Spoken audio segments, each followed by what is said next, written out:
Hello दोस्तों, स्वागत है आपका हमारे चैनल ग्लोबल टॉकीज के अंदर। और आज हम बात करने वाले हैं रशिया के बारे में कि क्या रशिया इंडिया में इन्वेस्ट करने वाला है। क्या रशिया एक अपॉर्चुनिटी देखता है? अमेरिका ने जो स्पेस क्रिएट किया है इंडिया के अंदर अपने कमिटमेंट्स को ना पूरा करके, क्या रशिया देखता है उसको एज अपॉर्चुनिटीज? क्या वो चाहता है एज इन्वेस्टमेंट बनना? तो जी हाँ दोस्तों, पुतिन ने दो तीन बातें बहुत इंपॉर्टेंट की हैं। अभी ग्लोबल समिट हुई थी जहाँ वो, जैसे इंडिया ने किया है मेक इन इंडिया या इन्वेस्ट इन इंडिया, वैसे उन्होंने समिट की थी कि इन्वेस्ट इन रशिया। वहां पर उन्होंने बोला कि मोदी जो है वो हमारे एक ट्रू फ्रेंड है और इंडिया एक ट्रू दोस्त है, हमारा ट्रस्टेबल पार्टनर है।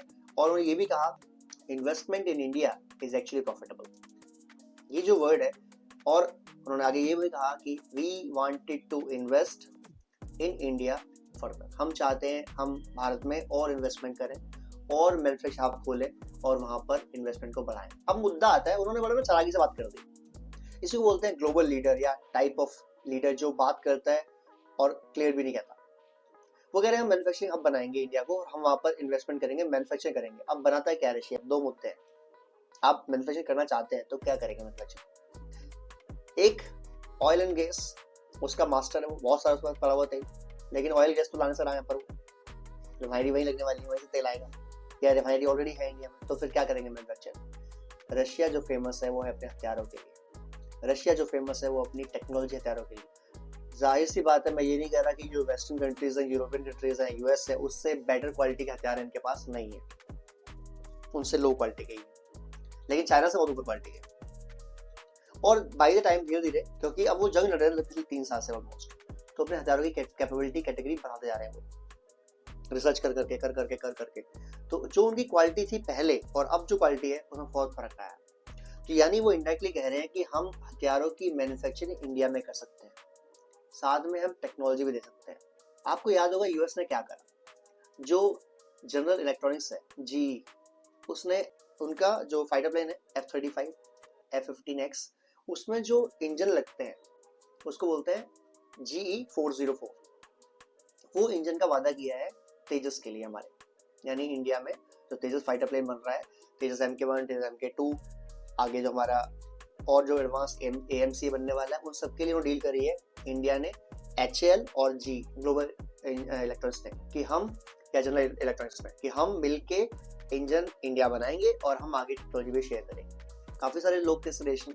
एक फ्रांस का भी है सेफॉन, उनका भी जो इंजन टेक्नोलॉजी वो बनाते हैं जो राफेल में लगा हुआ है, वो भी चाहते हैं शेयर करना इंडिया से। तो अमेरिका ने वादा तो कर लिया है पर इंजन डिले कर दिए, भेजे ही नहीं, जिसकी वजह से हमारा जो MK1 तेजस है वो 6 महीने डिले हो चुका ऑलरेडी। ये जो मार्च में मिलने वाला था, अब हमें वो अक्टूबर 9 में जाके मिलेगा।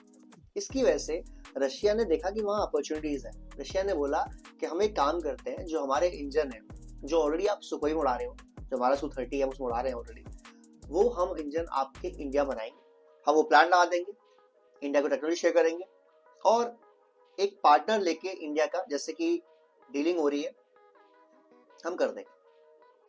तो रशिया चाहता है कि जैसे HAL के साथ काम कर रहा है जनरल इलेक्ट्रॉनिक्स, ऐसे ही उसकी जो कंपनीज है वो किसी से डील करें इंडिया में और यहीं पर वो काम करना शुरू कर दे। और रशिया हमारे लिए ट्रस्टेबल पार्टनर है।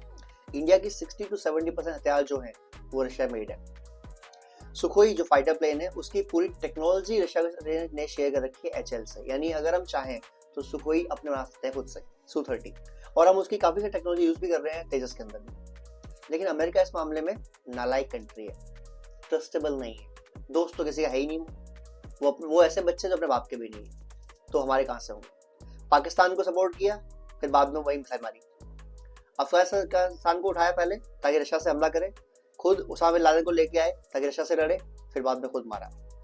तो ये वो लोग हैं जो बाद में अपने बाप को भी काट देंगे तो उनको कोई दिक्कत नहीं, उनका फायदा होना चाहिए, दैट्स इट।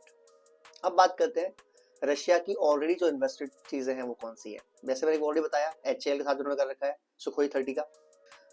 जो सबसे पहली चीज माइंड में किसी की आती है वो क्या है? रशिया मेड हथियार, दैट इज AK-47। AK-47 जो बनाती है कंपनी, उसने $20 बिलियन का ऑलरेडी इन्वेस्टमेंट कर रखा है इंडिया में। और सबसे बड़ा प्लान जो लगाया उन्होंने, AK-47 का एडवांस वर्जन जो है AK-203, वो लगा रखा है ऑलरेडी इंडिया के उत्तर प्रदेश के मेरठ में, और वहां डेली बेसिस पर तकरीबन 5000 गन बनती है और सप्लाई होती है वहां से। उस कंपनी ने बोला है कि हमने 20 बिलियन ऑलरेडी लगा रखे हैं and we are further planning, हम 20 बिलियन और लगाएंगे, यानी 20 बिलियन डॉलर्स। अमेरिका को देख लो भाई, तुम्हें क्या करना है, तुमको आना है काम करने, जगह लो, काम कर शुरू करो, पार्टनर ऑलरेडी तुमने ढूंढ रखे हैं, नहीं आना thank you very much, to hell with you, बाहर में जाइए आप, हमें जरूरत नहीं आपकी, और 5 साल बाद हमें किसी और की जरूरत नहीं रहेगी, हम खुद बना लेंगे। ठीक है, प्रॉब्लम ये है कि हमारे जो दोस्त हैं, जो पड़ोसी हैं, वो बहुत प्यारे दोस्त हैं। पाकिस्तान बहुत प्यारा है, चाइना उससे ज्यादा प्यारा है, तो वी नीड हथियार, नहीं तो प्यार फिर कब लाई बदल जाए पता नहीं लगेगा। सपोर्ट के लिए आपको क्या चाहिए होता है, डंडा चाहिए होता है, इनके लिए डंडा नहीं चाहिए, इनके लिए गोलीबारी चाहिए। खैर एनी हाउ, तो वीडियो यहाँ पर समाप्त करते हैं। शेयर कीजिए, सब्सक्राइब कीजिए, कमेंट कीजिए। जय हिंद।